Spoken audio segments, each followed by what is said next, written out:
Georgia gets a win in Nashville over Vanderbilt. Final score 37-20 for the Dogs. Kind of a weird game. Brock Bowers goes down with an ankle injury. Sounds like it's a sprained ankle. Kirby Smart said x-rays came back negative. That's the latest intel we have as of recording this on Sunday morning. But a win is a win in the SEC. You know, Kirby Smart never apologizes for wins, period, much less an SEC win. It doesn't matter if it's Vanderbilt. Drake tried his best with the Drake curse, but they missed this week. And we'll unpack that game right now. As for what it means for Georgia going forward and what we think about this game and what we think about Georgia. Really quickly, though, make sure you subscribe right here to the On3 YouTube channel. College football, only college football, every single day. Follow me on Twitter and on Instagram at Judy Piquel to stay up with everything that we got going on right here. We appreciate y'all for that. As I said, weird game. It was a weird feeling to the game. It was a noon kick, and Vanderbilt goes up 7-0 really quickly, and everyone's quote tweeting that Drake picture, myself included. Like, it had a weird feel to it, but here's the deal now. Weird games, those wins count the same. Those wins in conference play, doesn't matter if it's Vanderbilt, doesn't matter if it's Kentucky, doesn't matter if it's Florida, those wins, they all count the same. We're stating the obvious here, but I just want to kind of add some gravity to the situation. Did it look pretty? No. Was it perfect? No. Should we hit the panic button on Georgia because Vanderbilt got up 7-0? No. And the Brock Bowers situation is probably the largest negative that you take away from yesterday. Again, at the time of us recording this, Kirby Smart just said it's a sprained ankle. Georgia's going into the bye week, and we'll obviously keep tabs on his health going forward here on this very channel. But if you want to look at a silver lining, I mean, you hate Brock Bowers going down. There's no positive spin on that. But if you want to look at the silver linings within that situation, for Carson Beck now, he has, I think, the demand on him to continue to play at a high level, and demand is going to be on him to play at a high level without his safety blanket, without his number one go-to guy, Brock Bowers. And so the opportunity within this for Carson Beck is to grow his skill set and sharpen some tools that maybe he didn't have quite as sharp with Brock Bowers in the game. I mean, it's pretty straightforward. When you have the best player in college football on your football team, you lean on him. And when you can't lean on him, you got to lean on some other pieces within the offense. I'm looking at Dominique Lovett to be a guy that shows up. I'm looking at Oscar Delp to be a guy that shows up. Both guys that I thought played relatively well yesterday with Brock Bowers out of the game.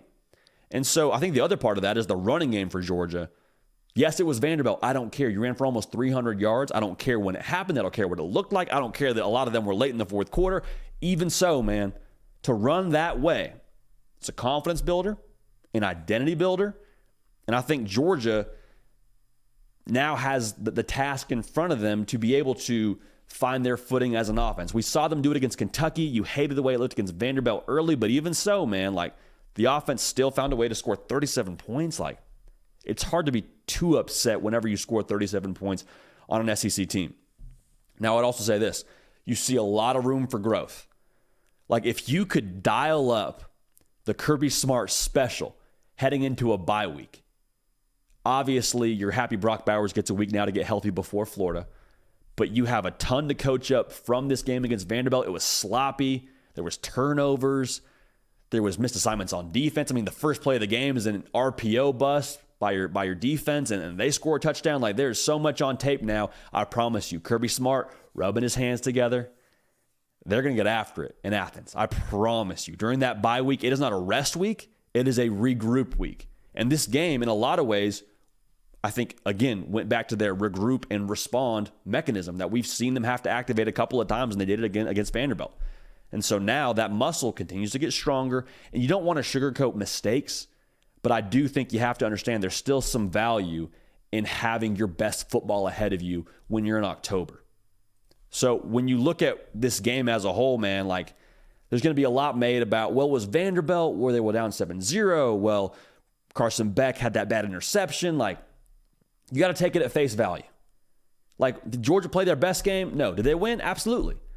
But I want to make sure we don't get into this mindset of viewing Georgia and this game within a Ziploc bag. Like, last week, they played Kentucky, and Kentucky was ranked, and they throttled Kentucky. I mean, they did whatever they wanted to against Kentucky. So that Georgia still exists. I've seen that Georgia with my own two eyes.